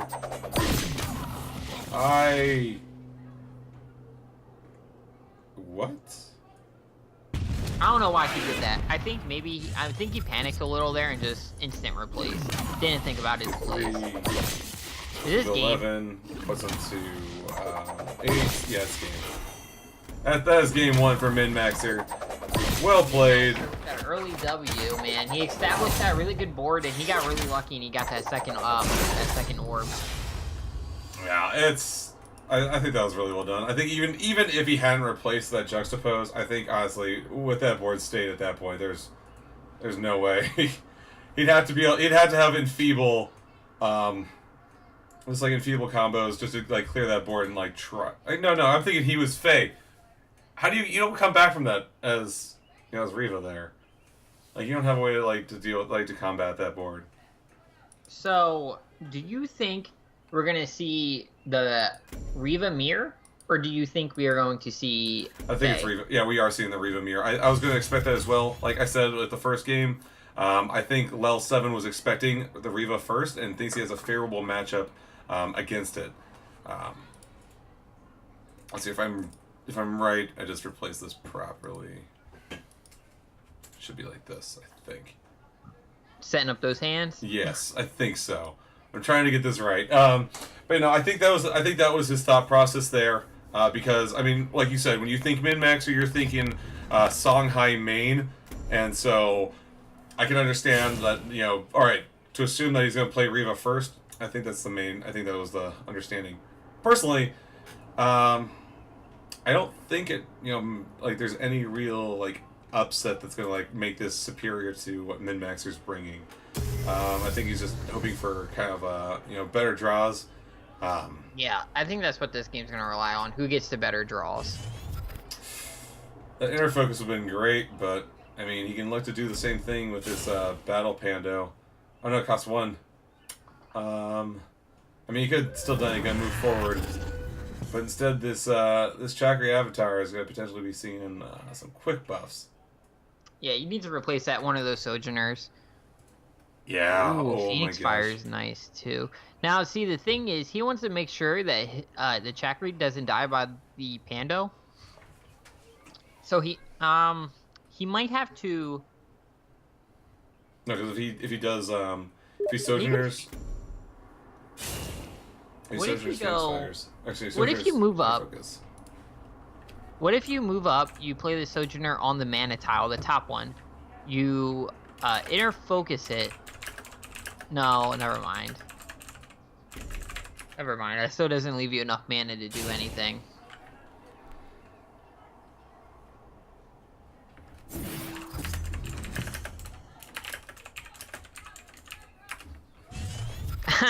Stream's 10 minutes behind. Exactly. Sorry about this. Oh, I told him. Alright, so it looks like a I almost called him Mix Maxer, because I'm looking at your mixer of stuff. Right? Min-Maxer here, just playing the Sojourner and calling it a turn. Yeah, we're gonna see that Mitch Dragon Seal. I think he's gonna want to take out that Chakri before that Chakri gets big. It was rigged 10 minutes ago. Yeah, but no, I think that's the thing. Is like respecting the Chakri is one of the things that I always like to do with these.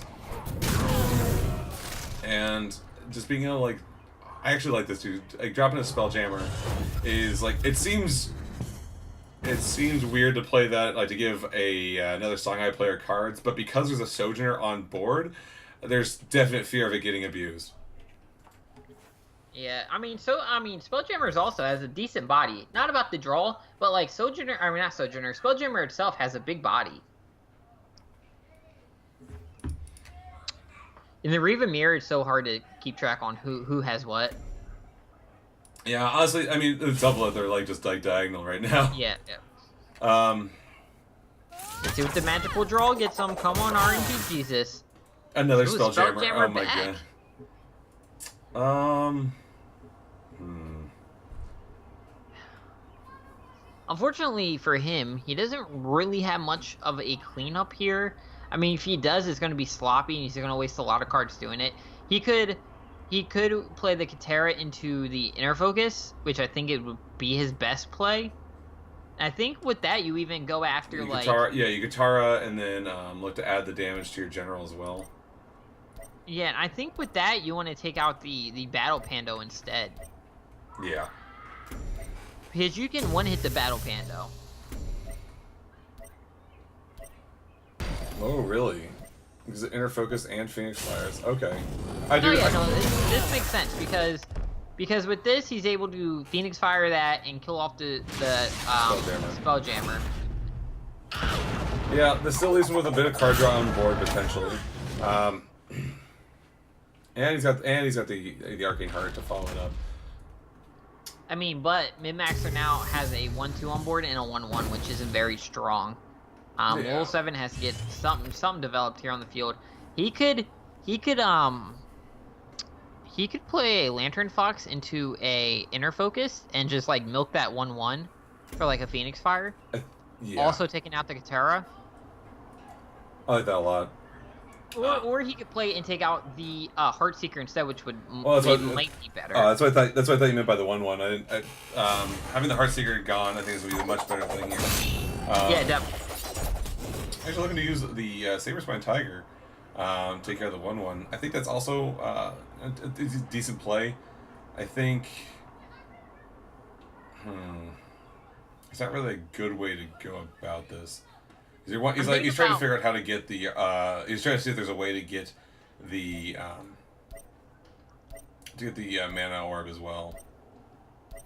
I don't think there is. I don't think he has a way to get it here. Nothing that'd be like worthwhile. You'd have to Inner Focus and it wouldn't make sense.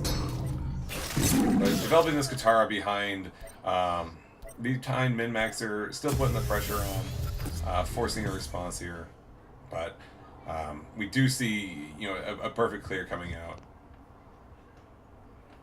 Yeah, man, we could move the Sojourner down to kill off the Saber Spine. I mean, do you Phoenix Fire or do you look to buff up the damage? Yeah. I think he's going to look to go Blade to deal damage to face. Does he want to keep the Chakra or does he want to replace it? No, I think you replace the Blades. It doesn't do nearly enough for you. It's a nice card, but like your Sojourner trades too well into the Saber Spine. And even if you have to Phoenix Fire, it's you're able to then go face for 2 and not worry about your neck at all. Do you just go Blood Rage Mask into maybe Chakri Phoenix Fire, or maybe not even Chakri, just Phoenix Fire, and just deal that little extra bit of damage? Next turn you're gonna play Spelljammer regardlessly, right? Because you need cards. Yeah, I was gonna say it's like the fact that what he gets here first, which I think is smart. Yeah, you're definitely looking to. I think you're just gonna Phoenix Fire. So I mean, Chakra Phoenix Fire would be good. Double Blood Rage Mask, yeah. Or all right, you can play Chakra. No, I like this. I like this a lot. Yeah. It develops the board break. Yeah, and like the ordering there was perfect. So he saves one of the durabilities. I think what Grandmaster Zendo. Yeah, I think you had. I mean, I don't even want to replace anything as min-maxer. I wouldn't even want to replace anything. All of those cards were good. Like Lantern Fox refills your hands with Phoenix Fires, which is nice. Because even if you want to drop Zendo here, regardlessly, like, oh, he's looking for that inner focus. I think there's value on the of Spelljammer inner focus to kill the Chakra. Yeah, I think that, and he gets to refill his hand doing it. Yeah, I think that's much better, and he's able to summon the Arcane Heart as well. Oh, but he's just got Grandmaster Zendo. Okay. We've been seeing a lot of defensive Grandmaster Zendos too. Like people have been playing them far back. Yeah, it's. I think the thing though is like if you play it aggressively, you know, Chakra could be able to could be able to attack into it, and he's at least got Arcane Heart, so it's going to be a 3/3 regardless. So we would only have to have one extra damage to be able to kill it off, you know, assuming that he attacked it with his face. But let's see here. I think, yeah, I mean, like, you have... I like that Death Strike Seal. Yeah, Death Strike Seal is going to be good. But for Min-Maxer here, I think you're going to have to be dropping the Spelljammer. Did he already replace something? I think I got the Lantern Fox from last turn. Oh, I guess he already did. No, I think he did. Lantern Fox into BBS. I mean, it's still decently good. It's going to be able to put, yeah, it's throwing more damage out there, but Killing Edge. Wait, is this lethal? Mist Dragon Seal. Killing Edge. It looks lethal. 5, looks 9, lethal enough. 11. No, it's not. It's not lethal. He's 3 off. No, but he's gonna kill himself, right? Oh yeah, no, when he attacks, yeah, this turn it's not lethal. Yeah, he kills himself. Why? He should have moved his general. That doesn't matter. Nope, that is it. Level 7 ties it up. I mean, like I said, both these players are very, very good players, so I'm expecting a round 3 out of both of these guys, definitely. Yeah, so we're gonna see. We're gonna see. Who's got Faye? Riva versus Mechazor, basically. Right. Let's see here. So, I screwed up and left this on Lilith. Riva versus Faye. I think it depends on how fast this Mechazor is going to get out. Depends on we'll see what happens. If Mid-Maxer can get a lot of burst damage early on and able to kill off Lol before Lol can get Mechazor out, we might see the Mid-Maxer win. Yeah, I'm really curious as to the surprise factor. I wonder if he has any idea what's headed his way. As we get into game number 3, I don't know. I think I gotta go with the Mechazor cheese on this one. I'm gonna go with Mid-Maxer. See if Mid-Maxer can get some burst damage in. I mean, it's kind of scary looking at Lol's hand here. Starting out with 2 mechs is not a good sign. And denying that mana tile. I guess you could potentially take one of these this turn, but it doesn't have a way. Plus, with the Cannon of Mechazor currently in hand, he's going to be up to 60%. I like this a lot. What's unfortunate though, after he plays Cannon, he doesn't have any other mechs, so he's going to want to replace into a mech. This is true. The following turn. He's got a lot of removal though. The Frostburn is going to be something that's going to be very well done, even against this Lantern Fox. Yeah, I think Mid-Maxer is going to go up and probably play that Lantern Fox on the top tile. He could even do that into an inner focus and go to Lantern Fox to Helm. I like that. I like that actually. And then just milk Phoenix Fires. Try to. He'll get at least 2, unless it gets Chrome Colded. No, he's going to take the middle tile. But this way he's going to be able to block off the Lel from that top one. maintaining ability to ramp further. Very smart plays here by Min-Maxer. Katera's not bad. Ooh, now here's what I'm talking about. Here's what I'm talking about. He doesn't have any other things after Cannon. And once he plays Cannon, Cannon's just could get Phoenix fired anyway. Right. And he can't even play them. He doesn't have any other plays besides the Chromatic Code. I mean, which is fine. As long as he moves his back to the wall, Cara isn't as much of a threat. Which is why we see that one being replaced immediately. I think what? Move back 4 wins BBS. Yeah. 4 wins BBS for days. You move the Katera a little closer. Now, is he worried about that mech piece down low? I think so. I think you potentially play your 4 wins a little bit back to be able to chase after and deal with his wings of Mexor. Because, I mean, yeah, well, you can lose to a Frostburn this next turn. I mean, it's not going to allow for a Mexor in a corner. I do like this position too. I'm actually surprised if he doesn't move any closer. He's just going to play it back there.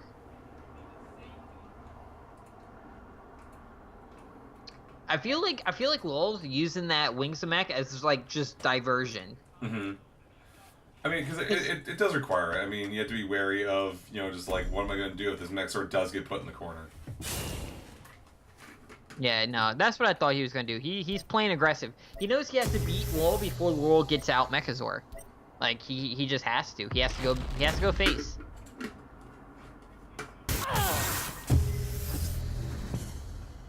Another Lantern Fox isn't bad. Let's see here. So Mana Death Grip is okay. I mean, I think you're definitely gonna be doing Frostburn here, though. Yeah, Frostburn the takes sad 4 to part. face. Yeah, that's your only play. And you know what? That's actually not bad for Min-Maxer. Min-Maxer is fine with that because Min-Maxer wants him to take damage.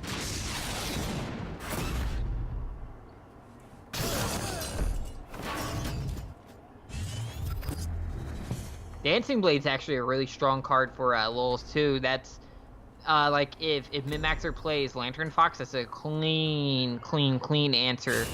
And I don't think you would be expecting the Dancing Blades at all. And here we see it. It does allow him to more efficiently use his mana. Go into face for another 3 damage. The type of play will be coming out. Kind of looking like, I'm wondering exactly how many bits of Mexor he's running now. But yeah. He hasn't established any mech pieces here in a minute. And now Min-Maxer is gonna have this giant 4/6 body in front of him. As Min-Maxer, do you just keep going face though? And just keep dropping like Phoenix Fires?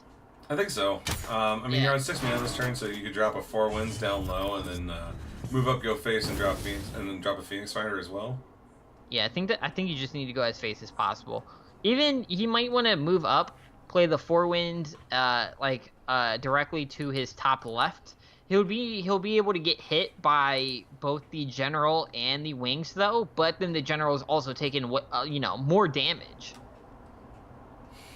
Yeah, I think it's because he knows. Like, if you're playing Vaynar, Vaynar's going to have removal for it anyway if you place it far away. So why place it far away when we can still play it aggressively and hope that the enemy general just goes face? Right. I mean, you're at 21. You'd potentially be taking, if you went face yourself, you'd be at 19. Potentially taking another 5 next turn, put you down to 14. But you're not expecting, 14 points of burst from Faye. From Mech Faye, especially. Yeah, you're not expecting that. So I do like this. Yeah, he's doing the exact play. Yeah. He's going to do that into a Phoenix Fire to face. Yeah, because the next turn, if that stays alive, you can double artifact and Phoenix Fire. Yep. And something else depending on the draw here. I mean, BBS will be a second too. Killing Edge is so good. Do you Frostfire here just to get rid of that and just feed your 1/4 into the 4 wins? and then block yourself off with the dancing blades. And you can Heart Sister. Wait, how close is he to mech? He could also double cannon here. Yeah, you can Heart Sister and deal with it though. So you can Heart Sister, warp it, use the dancing blades to kill it, and then double mech. Which means then mech and BBS. Yeah. How close is he for mech? I think 60%, right? He's at 40%. Oh, is he? I thought he played one more. No, he's had that cannon or that cannon in hand for a good long while. Yeah. Oh, okay. And then BBS. Well, now Maxer's in trouble. He's gotta get a creature. Why no BBS? I guess he's hoping to get more value out of it, maybe, but I'm not sure. Cara is not what you're looking for. Yeah, without a way to clear through one of these minions and try to go face, I was looking to have effectively a 5 damage. I mean, he can have 5 damage with the Phoenix Fire and the 2 artifacts. 7 total. Yeah, he's 2 off of lethal right now. Do you just go face against the dancing blades here? I don't think so. I think you back up. Back up BBS? Yeah, back up. I mean, you could look to back up Jacatara. No, yeah, no. Yeah, he could back up, go face against the Heartseeker, and play his the BBS above him to the left. Yeah. And pray he draws into like a Killing Edge.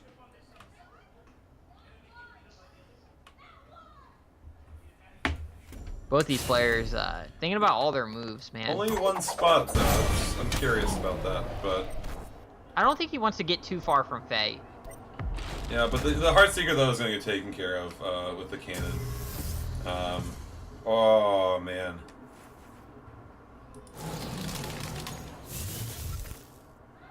So that puts him to. I mean, he can have it right here. He can have mech sword. I think he can have mech right here. Easy clean. Yeah. No, so next turn we can see the W if he draws another Phoenix Fire, right? Right. So he's got a top deck, so hard here. Yeah, he needs to top deck hard here. Yeah, I like not attacking with anything. I was gonna go with the Dancing Blades. I think that's fine. Dancing Blades is gonna die anyway on his spell. Yeah. No, he's gone in with everything. Yeah. Does he top deck well? Here it goes. Wait, does he have it with just triple Blood Rage? Does he? Oh, BBS. Oh, BBS is up as well, so it's another 3. Oh my gosh. Yep, I didn't even think about BBS, to be honest. Oh man, I can't do math. No, I can't do math. That's why I don't play Song Guy. I can't do all that counting. I'd rather just smork it up with that. There you go. Congrats to Min-Maxer, man. Wow, that was really well played. Very, very well played. I didn't think about the BBS. I forgot it was going to be up 2 turns. Yeah, no, that was nuts. Like, just so well done. Let's double check here. Let's see here. Is everything currently over? Back out into bracket here. So it's TM87 and Lark. Let's check in for there. 3rd and 4th. For 3rd and 4th. Looks like TM87 2-0'd Lark, so we're going to be giving away our common key here in just one quick second. Congrats to everyone who played today, man. We saw some good plays today. I'm surprised that Mech made it to finals. Haven't seen Mech in a while, so that was interesting. That was really well done. Both players played extremely well that last game, too. Min-Maxer just holding off until he had the exact win. Yeah, no, I think that's the main thing. Is I've messed up and I've played one of my win conditions like that where all I had to do was just sit on cards in hand and just, combo out. Because if he'd played one of those artifacts, turn earlier, he would have just thrown the game. Yeah, I think you just need to, when you're playing Song Guy, you need to know when to play stuff and when not to play stuff. And that's why I'm not good with Song Guy, because I want to play everything every time. So, yeah. That's why I like Kalios. Just Hangman Blade Seekers. Yeah. But we do have our winner, Mr. Hacker 8. Congratulations, you've won the common key this week. Congrats, bro. Enjoy your common crate key. I hope you get the best emotes in the game. For me, it would be sleeping emotes because I love them because people take forever. So good luck. So much but no, oh man. Honestly, I'm really interested to see. This weekend has it's gonna be the group stage is gonna be interesting. I'm kind of wondering what type of decks they bring. I'm hoping that we start to see kind of like more majors in like the coming season. So we can start to get kind of like those real a hacker one. What a coincidence. But it's so true. It's so true. Great. But so yeah, it's gonna be. It should be definitely be an interesting thing to see. I mean, let's see. I'm trying to double check here. We have in Group 1 we have Ukraine, Humans, Armoryar, Zowie, and in Group 1, Group 2 of Alpha Century, Monk Business, Mezelgi, Unipro. And for Group 2, Demi Remy, TM21, Faroka, and Dragal make up Group 3. And then Bry Guy, Kolos, R Hacker 93, and Zane for Group 4. Yeah, those groups are pretty fair, to be honest with you. Mezel G, I believe, has the most MMR points out of everyone. Yeah, I believe he's got he's the highest on all that. I think if I was to pick like a group of death, I'd have to give that to Group 2. I think between like Alpha Century and Mezelgi. That's a scary group. Not to take away from like anyone else, but like we haven't really seen like Humans has just started to have a comeback. He's come back to the game. I mean, we see Ukraine still on ladder, but I haven't seen him in tournaments too often. Same thing with Armoriar. He won, and he just kind of disappeared for a little bit. Yeah. I know a lot of these players are keeping their decks kind of on the down low. A lot of the players don't want to give away what they're bringing. But you do see some players who are still grinding ladder and tournaments, like Dragal. He's like number 1 for everything. And then you have Mezel G is a beast. He still plays in tournaments and just wins. So yeah. I'm excited to see some of these people who we haven't seen in a while. Definitely Humans on the comeback. Kolos, excited. Very, very true. I'm excited. It should be a great event, and I'm looking forward to seeing just like hopefully some innovation coming from people. So yeah. Yeah. Awesome. Good tournament. Yeah. So we'll be back next week with week number 15, and then we'll be. I think we'll just be in the thick of Worlds. Worlds isn't all this weekend, right? It's group stages this weekend, and then. I think so. I have to look it up. I'm not 100%, but I'm pretty sure. It's like pretty sure. Yeah. But either way, we'll be having next week as well. So check back on Monday to start entering to win Classic Orbs. It should be running for multiple days, but I was traveling, so I was a little bit behind on that. So my apologies there. But this is HiJump, and thank you again, Kalaza, for joining me this week. No problem. Anytime. All right. I will actually be signing off for tonight as I've got some personal things to take care of. So I will catch you all tomorrow night. Yeah. See you guys.